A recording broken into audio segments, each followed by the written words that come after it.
Just imagine, for centuries, all we've ever heard from the direction of home is nothing, complete and utter silence, where a whole world used to be.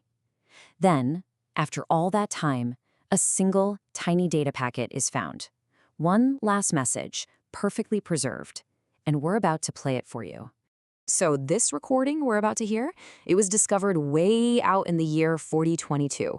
A probe found it in what we now call Sector 0, a pretty cold, hard name for a place we once called Earth, right? That probe wasn't expecting to find anything but dust and radiation. You can just feel the awe in this quote from the lead archivist who verified the signal. I mean, for centuries, we've been chasing these faint, degraded echoes from other lost civilizations, and then, boom, we stumble upon the one that started it all, our own. And it's crystal clear. Okay, let's dive in. This is the raw audio and the text log from the last known person on Earth, a final dispatch sent out into the cold, empty dark. Now you're going to hear this recording talk about the Great Silence. That's what history calls it. And it wasn't a slow fizzle. It was a sudden cutoff. Every satellite, every probe, every single transmission from Earth just stopped.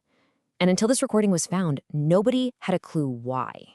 But here's the strange part. The message doesn't start with the end. It actually begins with the before. The narrator, whoever they are, they make a point to start with a memory. And the shift in tone, it's just jarring. Suddenly, everything is warm and vibrant and so alive. You can really hear it in the narrator's voice here, this deep, powerful nostalgia for a world that was just filled with sound. This one line, it sets the stage for everything they lost. It's this incredible contrast between the noisy, brilliant past and the absolute stillness that was to come. The narrator calls it a gold age. They talk about cities that literally glowed from space, a constant web of conversations circling the globe. And not just data, but music, arguments, laughter, the whole symphony of a living, breathing planet. But then, that world disappeared. This is where the recording changes. The warmth just drains out of the narrator's voice, and it's replaced by this tense, somber memory of how it all fell apart. The narrator describes it step by step. It started small, flickers. Transoceanic links would just fail for a few hours. A satellite relay would go down. But then, as you can see, entire continents started going dark. That whole web of light and sound just unraveled, strand by strand, until there was only one light left. And this is the moment the narrator tells us who they are. You can almost feel the crushing weight of that statement. To be the only person left, the sole keeper of an entire planet's memory. The last one to even remember the sound of rain or what another human face looked like.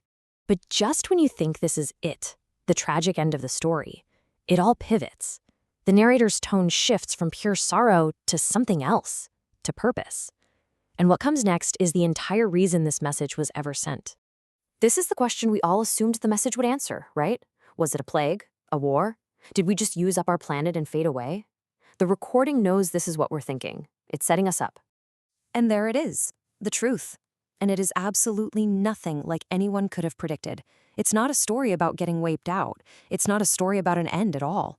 It's a story about a choice. The implication here is just staggering. The Great Silence wasn't a cataclysm. It was a coordinated, deliberate act. Humanity didn't die. According to this voice, they left. They transformed or evolved or went somewhere else entirely, and it required them to sever all ties and shut the whole world down.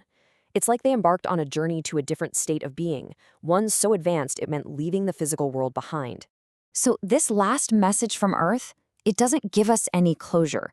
In fact, it opens up a much deeper, more profound mystery. The question isn't what happened to them anymore. Now the question is, where did they go? And why keep it a secret? Why not leave a map? Unless, of course, the destination wasn't a place, but a state of being we just aren't ready to understand yet. And that's where the recording ends, with that one line. A final, haunting question that just hangs in the void. It's not a plea for help. It feels like a challenge, a message that suddenly shifts from being a historical record into a direct, chilling question posed right to us, the listeners, as if they're still out there, somewhere, just waiting for our eyes to finally open.